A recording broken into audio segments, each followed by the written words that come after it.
Welcome back, everybody. Thursday morning edition of Hot Mic rolls on. Been a busy show, fun show here, and I know it's going to continue the high energy of our show with our next guest. As we mentioned, we're creeping closer to the start of the college football season. We got Week 0 games coming up on Saturday, a week from today. Obviously, the Bison play, and our next guest, his team is playing as well, which is a pretty big game for the University of Jamestown as they begin their transition. This time next year, they're playing Division II football. They're opening with a Division II opponent in Bismarck against the University of Mary. Friend of the show, head coach at the University of Jamestown, Brian Mistro, joins us. Now, before we get going, you were a coach at Concordia for a while. So when you found out that they were changing the helmets, did you pass out? Like, what was the reaction? I called Coach Horan right away, and I was like, "What is going on? I need to know the story. I gotta have some background on this. What's going on?" And he said it was just time for a change. I said, "All right, let's go." And they're good, man. They're sharp. I really like them.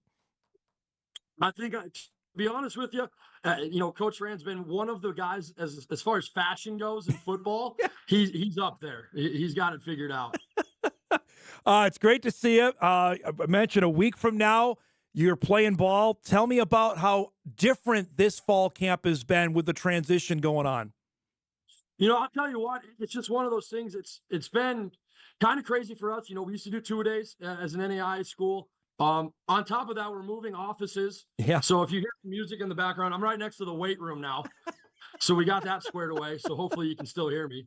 So trying to get everything back in order and just getting ready to put our best product on the field and make sure that our guys are prepared for a new opponent, an old new opponent for us. And so it's been fun for us, and the transition's been good.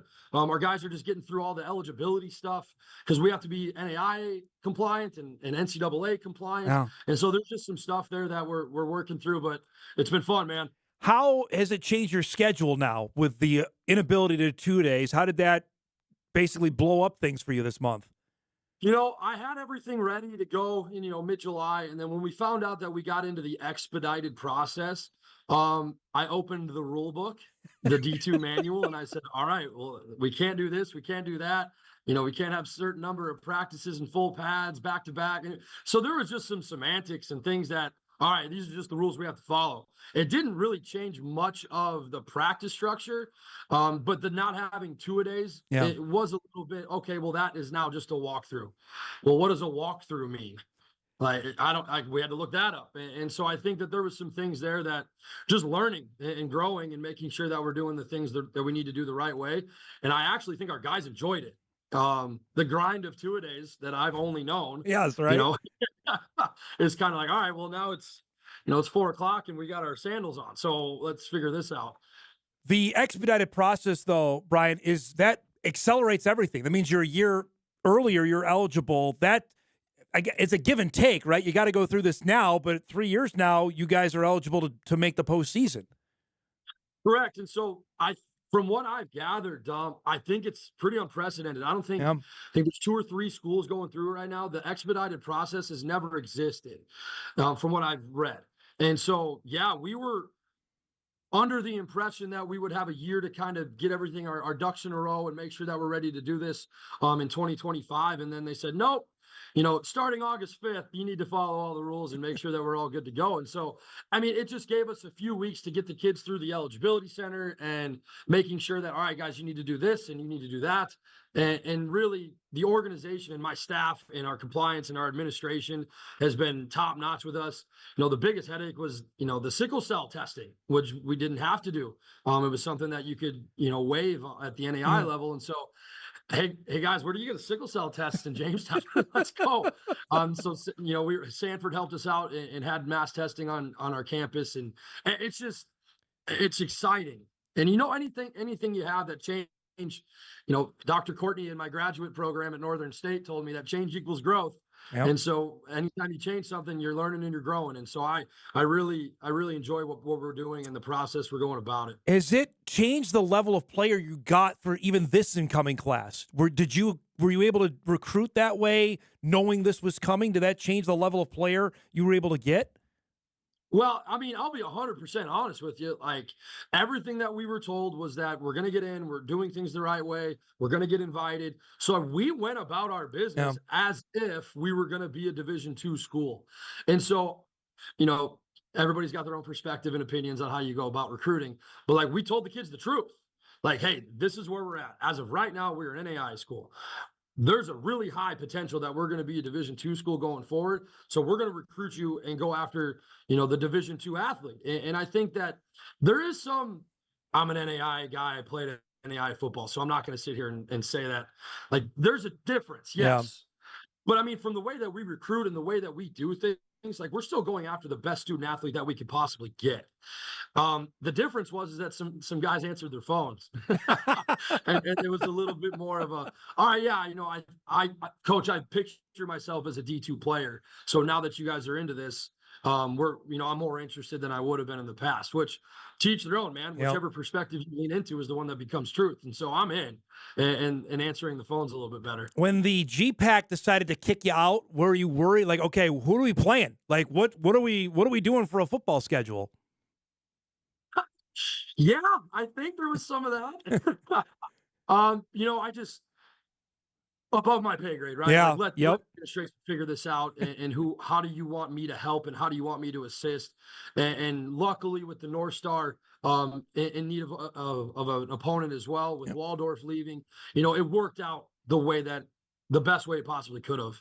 Us having a set schedule and a conference that we could go in. So we're kind of in a weird world. Like we're NAI postseason eligible, we're conference championship eligible in the NAI. So like we have those abilities in our kids to play and compete for something. And I didn't have to go and schedule 10 games out of the blue.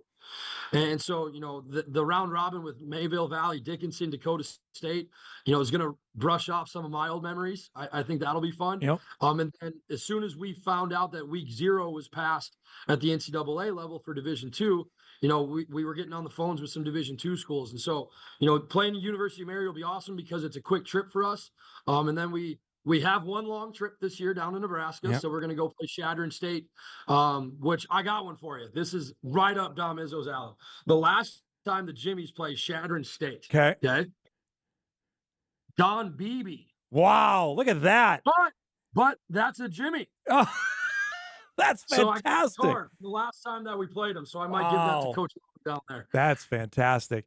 I know how big of an alumni base you have as well in Bismarck. How big a deal is this for next week's game?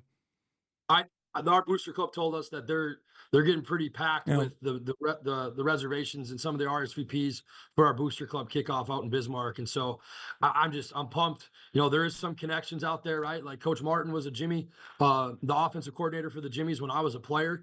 He's the O-line coach over there. And so there's some cool things that we have, and we recruit a lot of the same kids, and it'll be fun. We have some Bismarck guys on our team that I'm sure that are excited, and some Mandan guys that are ready to get back home and play in the bowl again. So it'll be cool, man. What are you looking for? Who's a couple guys that could potentially stand out for your team this year? Offensively, I really like what our running backs and wide receivers are doing. Isaiah Roebuck's been a 4-year player for us at wide receiver. Zach Hammett and Carlos Julian have been a real two-headed monster for us at running back this fall camp. And the O-line's come together.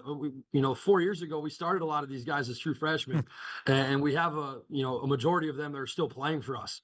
And so offensively, I'm excited to see what that next step looks like. And then defensively, we have to replace an All-American and a Jamestown High School kid and Paul Vandal.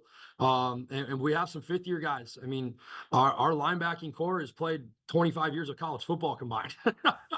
And so it's just really fun for us to see the growth and development of the guys that stayed.